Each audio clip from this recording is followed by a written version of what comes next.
అమెరికాతో ఇరాన్ చేస్తున్న ఈ 21 రోజుల యుద్ధం తీరు చూస్తే కనుక ఇరాన్ ఎక్కడ కూడా తగ్గడం లేదు. ఇరాన్ వెనుక ఏదో ఒక శక్తి ఉంది అనేది అందరికీ అర్థమవుతుంది. ఎంజీరావు గారు, ఈ ప్రపంచంలోనే military power America, technology power Israel, ఈ రెండు దేశాలు కలిసి ఇరాన్ను ఇప్పుడు అటాక్ చేస్తూ ఉన్నాయి, నాశనం చేయాలనే ప్రయత్నం చేస్తూ ఉన్నాయి. కానీ ఏదో శక్తి ఉంది ఇరాన్ వెనుక అనేది ఇక్కడ స్పష్టంగా అర్థమవుతోంది.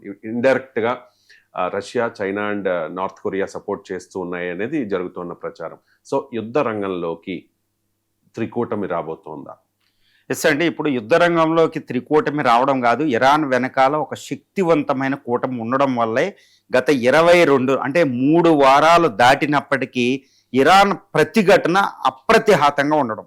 ఎలా ఉంది అంటే ఇరాన్ ప్రతిఘటన ఊహించడానికి కూడా, అంటే వారిలో ఇప్పుడు ప్రపంచంలో అధునాతనమైన యుద్ధ తంత్రాన్ని చూడండి. నికోలస్ మడ్జురోని కేవలం 2 గంటల వ్యవధిలో United states of America delta forces వెళ్ళి అరెస్ట్ చేసి తీసుకురాగలిగింది. వెనిజులాకి ప్రతిఘటన కూడా లేదు. అలాంటి యుద్ధ తంత్రాన్ని ఉపయోగిస్తున్న అమెరికా 5th జనరేషన్ ఫైటరు, ఆధునిక యుద్ధ వెపన్స్ అన్ని ఉపయోగించి యుద్ధ తంత్రాన్ని ఉపయోగించిన ఇరాన్ ఎన్ని దెబ్బలు తిన్నా అది అలా నిలబెట్టుకుంటూ దెబ్బలు తింటూనే ఇరాన్ ప్రతిఘటన శక్తి ఎలా ఉంది అంటే మొత్తం ఎంటైర్ ఇస్లామిక్ వరల్డ్ని అది అటాక్ చేస్తుంది. ద గ్రేట్ ఇజ్రాయెల్ని అటాక్ చేస్తుంది, అమెరికాని అటాక్ చేస్తుంది. అమెరికా ప్యాట్రాయిటిక్ ఎయిర్ డిఫెన్స్ సిస్టంలో 3rd air defence system Israel యొక్క the great arrow 1, arrow 2, David sling, iron డోములు కూడా తుత్తునీయలు అవ్వడం, అమెరికా KC-135 ఎయిర్ ఫ్యూలింగ్ పడిపోవడం, F-35 ఫైటర్ క్రాష్ అవడం, ఎయిర్ క్రాఫ్ట్ క్యారియర్లు అక్కడ నుంచి వెనక్కి పరిగెట్టడం, USS అబ్రహం లింకన్ దానికి ఏజెస్ ఎయిర్ డిఫెన్స్ సిస్టమ్ ఉంటుంది. తర్వాత డిగో గార్షియా మీద తన యొక్క ఖుర్రం షాహర్ 4 లాంటి మిసైల్ని ప్రయోగించడం. అంటే ఇరాన్కి ఇక్కడ ఎంత పవర్ ఎలా వచ్చింది అంటే ఇరాన్ వెనకాల చైనా, రష్యా, అదేవిధంగా నార్త్ కొరియాలు ఉండడం వల్ల మాత్రమే ఇరాన్ యుద్ధం చేయగలుగుతుంది. ఇప్పటి వరకు ఇరాన్ వెనకాల ఈ త్రికూటమి, ఏది నార్త్ కొరియా త్రికూటం అంటే ఈ Vladimir Putin, Xi Jinping, Kim Jong ఉన్లు సపోర్ట్ లేకపోతే ఇరాన్ యుద్ధంలో వారం రోజులకే ఓడిపోయి ఉండేదన్నమాట. ఎట్టి పరిస్థితుల్లో ఇరాన్ ఎంత పవర్ఫుల్ కంట్రీ అయినా.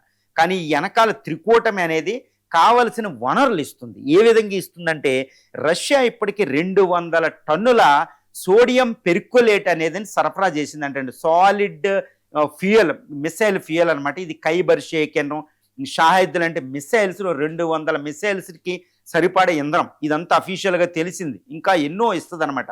తర్వాత రష్యా తన కోనోపస్ 5 అనే మిలిటరీ శాటిలైట్ ద్వారా ఇంటెలిజెన్స్ గ్యాదరింగ్ చేసి ఇరాన్కి ఇవ్వడం. దీనివల్ల ఎంటైర్ మిడిల్ ఈస్ట్లో ఉన్న 27 అమెరికా బేసెస్లు కరెక్ట్ లొకేట్ చేయడం, అమెరికా ఎయిర్ క్రాఫ్ట్ క్యారియర్లో అసెట్స్, ఎయిర్ బేస్లు కరెక్ట్గా లొకేట్ చేయడం వల్ల ఇరాన్ మిసైల్స్ వెళ్ళి కొట్టగలుగుతున్నాయి. ఇది ఉక్రెయిన్ యుద్ధంలో ఉక్రెయిన్కి ఇలాగే అమెరికా మిలిటరీ సైట్లు హెల్ప్ చేస్తుంటే రష్యాలో థౌజండ్స్ ఆఫ్ సోల్జర్స్ చనిపోయారు. ఇప్పటికే అక్కడ ఎన్నో Tu-95 లాంటి ఫైటర్స్ని కోల్పోయింది. ఎందుకంటే ఇరాన్ వెనకాల అమెరికా ఇంటెలిజెన్స్ టెక్నాలజీ ఉంది, మిలిటరీ ఇంటెలిజెన్స్ ఉంది. సో ఇప్పుడు రష్యా పగ తీర్చుకుంటుంది. ఇరాన్కి తన కోనోపస్ 5 అనే మిలిటరీ శాటిలైట్ ద్వారా ఇవ్వడం వల్లే ఇరాన్ అంత ప్రెసిషన్ గైడెడ్ అటాక్లు చేయగలుగుతుంది తన మిసైల్ డ్రోన్లు ఉపయోగించి. ఈవెన్ ఈ డ్రోన్ మిసైల్స్ కూడా ఇటు రష్యా, చైనాలు ఇవ్వడం వల్లే. గుర్తుపెట్టుకోవాలి, ఇంత హైపర్సోనిక్ మిసైల్ గ్లైడ్ వెహికల్ తయారు చేయడం ఇరాన్కి ఆ పవర్ 100కి 100% లేదండి డ్రోన్ తయారు చేసినప్పటికీ. కానీ మిలిటరీ హైపర్సోనిక్ టెక్నాలజీ ఫట్టా 2 లాంటి హైపర్సోనిక్ మిసైల్ తయారు చేసే పవర్ 15 మ్యాక్ స్పీడ్ తోటి వెళ్ళేవి కేవలం అది రష్యా, చైనాలు ఇచ్చినవే. అది YJ-20 కింజాల్ లాంటి టెక్నాలజీల వల్ల అది తయారు చేయగలిగింది, ఇప్పుడు ఉపయోగించగలుగుతుంది. తర్వాత షాహిద్ డ్రోన్లు, ఇది ఇరాన్ తయారు చేసుకున్న షాహిద్ డ్రోన్లకు కావాల్సిన రా మెటీరియల్ సప్లై అంతా ఇరాన్, చైనా నుంచే వస్తుంది. అంత మిలిటరీ మిసైల్ టెక్నాలజీ అది కూడా ఈవెన్ రా మెటీరియల్ ఇరాన్కి లేదండి. ఆర్థిక ఆంక్షల వల్ల దానికి రాదు. కాబట్టి ఇటు రష్యా, చైనాలు, ఇటు రష్యా ఏంటంటే కాస్పియన్ సీ ద్వారా ఇరాన్ కనెక్షన్ ఉంది కాబట్టి అక్కడికి వచ్చేస్తుంది.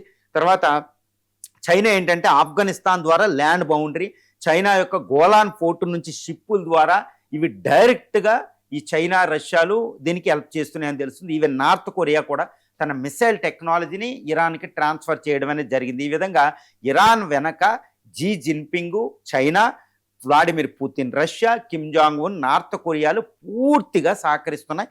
ఈ విషయం నేను అనడం కాదు, ఇరానియన్ ప్రెసిడెంట్ పెజాస్కియన్ ఒక న్యూస్ ఏజెన్సీతో మాట్లాడుతూ ఆయన ఈ విషయాన్ని కూడా మనకి చెప్పినట్టు తెలుస్తుంది. అదేంటంటే ఎంఎస్ నౌ న్యూస్ ఏజెన్సీతో మాట్లాడుతూ మసూద్ పెజాస్కియన్ ఈ విషయాన్ని ఒప్పుకున్నారు. మా వెనకాల రష్యా, చైనాలు ఉపయోగపడుతున్నాయి, అవి మాకు సహాయం చేస్తున్నాయి ఇంటెలిజెన్స్ టెక్నాలజీ పరంగా, కాబట్టి మేము నిలబడుతున్నామని చేయడం జరిగింది. అంటే రష్యా, చైనాలు దౌత్యపరంగా దానికి సపోర్ట్ చేయడం కాదండి, పూర్తిగా సహకరిస్తున్నాయి. F-35 the greatest aircraft క్యారియర్ని క్రాష్ చేయడం వెనకాల KC-135 ఫైటరు, తర్వాత F-15 ఈ ఈగిల్ ఫైటర్ క్రాష్ అవ్వడం వెనకాల అది ఫ్రెండ్లీ ఫైర్ అని అమెరికా చెప్పినా కుదరదు. అది ఎయిర్ క్రాఫ్ట్ క్యారియర్ల మీద అటాక్ అయి భయపడి వెళ్ళడం, USS గెరాల్డ్ ఎయిర్పోర్ట్ మీద ఫైర్ యాక్సిడెంట్ అవ్వడం అంటే దిస్ ఇస్ ద గ్రేటెస్ట్. ఇంతటి రెస్పాన్సివ్ పవర్ ఇరాన్ వెనకాలంటే రష్యా, చైనాలే. కాబట్టి ఏంటంటే రష్యా, చైనా, ఉత్తర కొరియాలు ఎట్టి పరిస్థితుల్లో ఇరాన్ని వాడనివ్వవు. ఎందుకు వాడనివ్వంటే ఇరాన్ ఓడిపోయింది అంటే అది చైనా బలం సగం పోయినట్టు. ఎందుకంటే అది 25 years కాంట్రాక్ట్ ఉంది, $400 billion అక్కడ ఇన్వెస్ట్ చేసింది చాలా వరకు. ఆయిల్ ఇప్పుడు ఇరాన్ దగ్గర నుంచి 80% ఆయిల్ చైనాకు ఉంటుంది.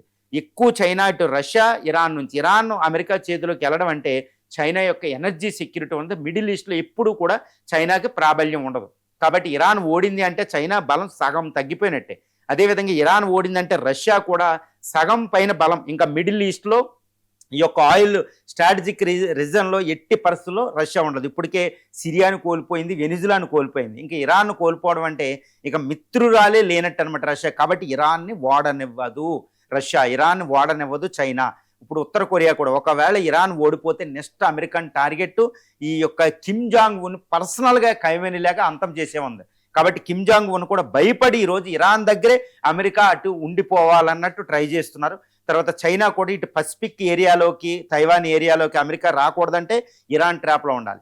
రష్యా కూడా ఉక్రెయిన్ మీద యుద్ధంలో రష్యాకి ఎగ్నెస్ట్గా సపోర్ట్ చేయకూడదంటే ఇటు నాటో, అమెరికాలు ఇరాన్ దగ్గరే ఇరుక్కుపోవాలి. కాబట్టి ఇరాన్ ట్రాప్లో ట్రంప్ ఇరుక్కోవడం వల్లే ఇటు రష్యాకి యూరోప్ దగ్గర, ఉక్రెయిన్ దగ్గర, ఇటు చైనాకి పసిఫిక్ థియేటర్లో అద్భుతమైన శక్తి వస్తుంది. కాబట్టి ఇరాన్ ట్రాప్లో ట్రంప్ పడ్డాడు. ఇప్పుడు ఇరాన్ దగ్గర నుంచి ట్రంప్ బయటికి వెళ్లకుండా రష్యా, చైనాలు హెల్ప్ చేస్తాయి కిమ్ జాంగ్ ఉన్.